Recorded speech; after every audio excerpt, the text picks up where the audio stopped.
darkness, my old friend, I've come to talk with you again, because a vision softly creeping left its seeds while I was sleeping, and the vision that was planted in my brain still remains within the sound of silence.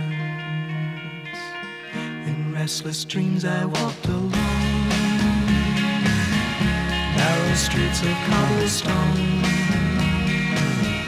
neath the halo of a street lamp.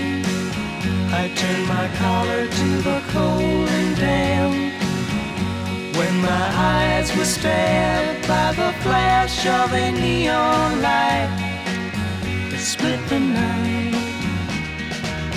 and touched the sound of silence. And in the naked light I saw 10,000 people, maybe more,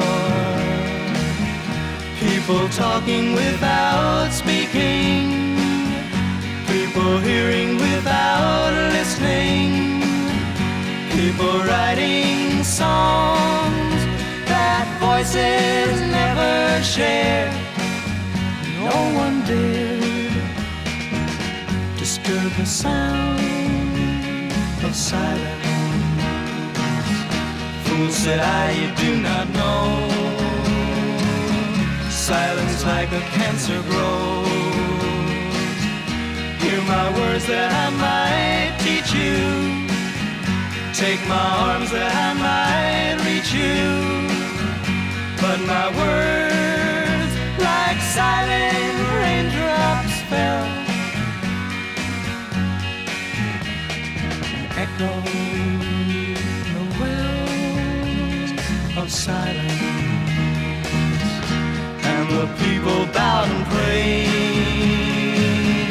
to the neon god they made, and the sign flashed out its warning in the words that it was forming. And the sign said the words of the prophets are written on the subway walls, the tenement halls, whispered the sounds of silence.